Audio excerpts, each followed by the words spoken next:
Hey guys, Victor here again, coming at you with another retro deck profile for the September 2011 format. And today's focus is going to be on Chain Burn, which, of all the alternate win condition decks that I've shown on this channel so far, is actually the one that was the most playable of the bunch, with many players actually being able to find success in topping with this type of deck. So, with that out of the way, let's jump straight into the deck profile. So we're going to do something really different for this deck profile because it's really trap heavy based. I'm actually going to combine the monster and spell portion into one because they're really small. So with that, we're going to start off with 3 Battle Fader. This card's insane. It's 100% preferred over something like Swift Scarecrow just because the only way to effectively deal with Battle Fader is through cards such as Solemn Warning. And I don't know if you know this, but Solemn Warning burns you, or not burns you, but it costs 2,000 life points to activate.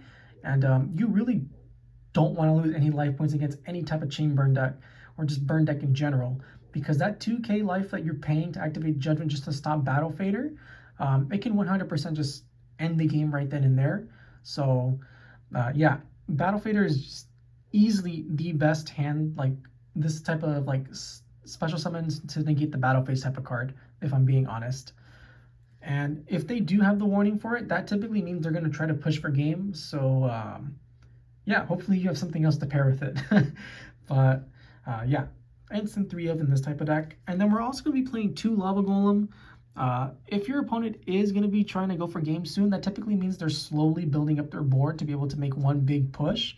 And Lava Golem helps you break those boards by pretty much like slowing down their tempo and getting rid of key pieces that they would have otherwise needed. And not to mention, Lava Golem, once per turn during their standby phase, burns them for 1,000 attack. So it's pretty good. It just this card is like a little bit more counterplay compared to something like Battle Fader, because since you're the one performing the summon, if you run into someone playing like Bottomless Trap Hole, for example, they can bottomless the Lava Golem and then just clear it and not have to worry about the 1k burn. But yeah, card's still really good. And then after that, we're going to be playing 2 Maxx's. This one's pretty weird, but I honestly feel like Maxx is really good in this deck just because even though, yes, one, it prevents your opponent from going ham and, you know, actually being able to make a giant board to try and OTK you, but the real reason that we play this in addition to that is because Maxx is able to start its own chain, and since this is a chain burn deck, you want to be able to try and build your chains as soon as possible. So, or not as soon as possible, but as high as possible. And Maxx, unironically, like allows us to build bigger chains than we were ever able to do before. And this deck really does benefit from that. So yeah, 2 Maxx's, and then just the 1 Swift Scarecrow. Since we played triple Battle Fader, the 1 Swift Scarecrow isn't really needed, but we're still playing this over something like Marshmallow or a Morphing Jar, for example, just because much like Maxx, we can discard this card to start a chain, and since this is chain burn, we want to be able to build our chains as high as possible in order to deal the most damage possible. So yeah, 1 Swift Scarecrow. And that's it for the monsters, but for the spells, we're of course going to be playing 3-Potted Duality. It's just a consistency boost. We don't really special summon all that much.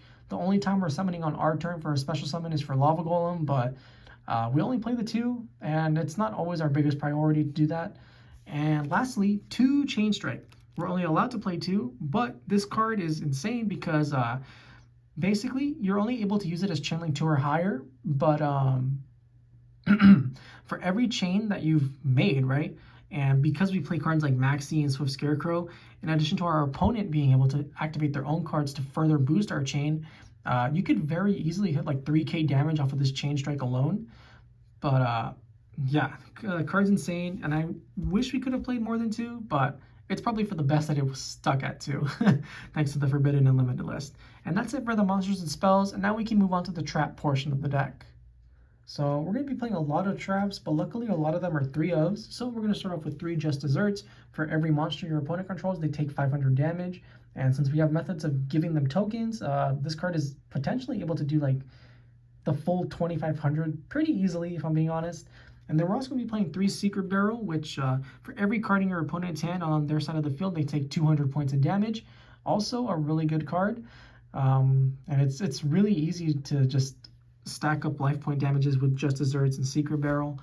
And then after that, we're going to be playing 3 Threatening Roar. In case you don't have like a Battle Fader or a Swift Scarecrow, this is the next best thing because your opponent cannot declare an attack the turn this is activated. And then after that, we're playing 3 Accumulated Fortune.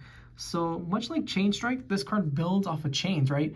But the only way to activate this is if it's chain link 4 or higher, and what it does is it just draws you 2 cards. So it's pretty much like the consistency boost that this deck desperately needs, but it's in addition to you being able to build up your chains to help you dig through your deck and bring your opponent for more damage. And then, of course, it wouldn't be Chainburn without 3 Reckless Greeds and 3 Jar of Greeds. Just good, generic, normal traps, build up your chains, and draws you extra cards. So, not much to say. We don't play 3 Legacy of Yatagarasu. We only just play the 1, mainly because it's not really all that needed, especially with the 3 Accumulated Fortunes already, and the 3 Jar of Greeds and 3 Recklesses. Yeah, we really just don't need more than that. But if you want, you could easily just play like 2 more. You could take out like the Maxx, for example, but I prefer the Maxx in the main deck over something like Legacy. And then after that, we're playing 3 Dimension Wall. There are normal cards like this that just activate when your opponent would be attacking.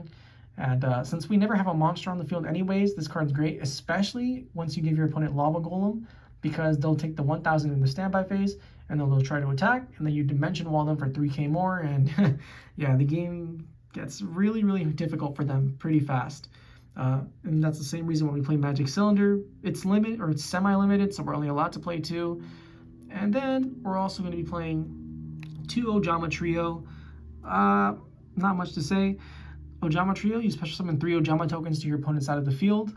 It's a really good card, especially when you pair it with cards such as Just Desserts or a Secret Barrel, because it gives them more cards to burn with.